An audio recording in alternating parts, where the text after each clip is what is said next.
today, Mother's Day, this is our 15th annual walk. The day is incredible. The morning, the people are just so energized, and it's a day filled with mixed emotions, but a day of hope. You know, just to see all these families coming out and seeing all the love. Mixed emotions, but at the same time, it's still a great space to be.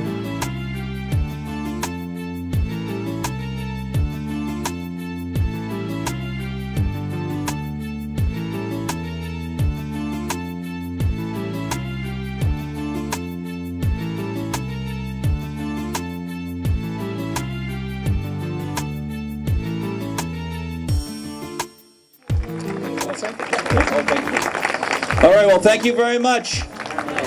It's great to be here today. I want to, acknowledge the tremendous work that Tina Cherry does in our city.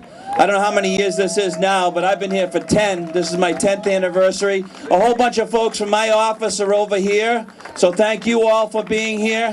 When we speak about the work we do in the DA's office, this is how we define our work. We serve victims and hold criminals accountable for their actions. We put the victims first, always. So we're happy to be here today with you in solidarity. Now look to your left, look to your right, look behind you. There are more of us than there are of them, okay? We speak about this all the time. There's a tiny fraction of people in this city that are causing most of the problems, not the good and decent people. By being here today, you bear testament, you bear witness to that fact that this is a good, livable city that's safe. But we can't let the streets be taken over by the few. We're here today to honor the victims, though, to honor the prospect of peace in our city. And we have tremendous role models in Tina Cherry and Ron and Kim Odom. They are the kind of people we should emulate in this city. So we in the District Attorney's Office are happy to be here today. Have a great walk, and for all the reverends out there, please pray no rain until it's over, okay? Thank you. 15 years ago, Tina Cherry started this peace walk. Every year it gets bigger because people are more aware of what's going on in their neighborhoods. More people are convinced that they can stop the violence in the neighborhoods. That's why we're here tonight, because enough's enough. We're going to take our streets back. Like the DA said, this is a safe city. Only a few folks are ruining the peace and tranquility we have in our neighborhoods. We're here to support all the survivors and their families. We're here for a support staff. We need help, we're going to be there. That's what Tina, her team's all about. She has a great team behind her. So as we walk today, we walk for a loved one, a friend. And so we walk through the streets of Dorchester. We're sending a large message, not to Dorchester, but to the greater Boston area, that we're going to work together to make this a safer street and a safer city. But also I want to say that Tina Cherry and I were at an event earlier this week on a coalition against illegal guns. There's so many illegal guns in our country today. We're trying to get our Congress to understand we've got to put restrictions on the way people purchase guns. 90% of the shootings in our city are with illegal guns. Let's continue to get our congressmen, our senators to understand we need strong legislation in Washington to make our streets safer. We're the only country in the world that doesn't have national regulations on guns. So I just ask you all to make those important calls and emails to our congressmen, our U.S. senators, and all the national organizations, all you folks belong to. Get them on board. We have 250,000 people in Massachusetts who have signed our petition. We have 500 mayors who have joined the coalition.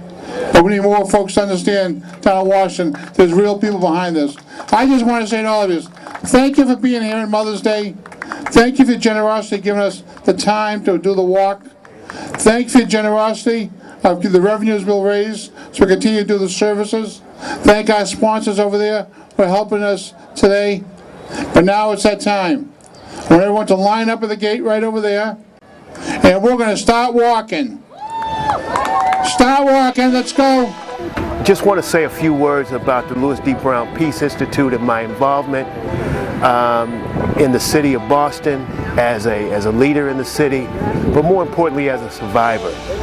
My dad was killed when I was 7 years old, around the time that Martin King was killed, and I never thought I could make it. And now at 51 years old, I'm excited about my life and the blessings that God has bestowed upon me, but it wasn't always that way. And I think at this time, we need to reprioritize our efforts in the fight against violence.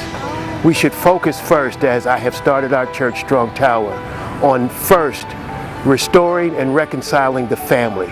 That's all about healing. Once we do that, we need to then restore and reconcile our finances.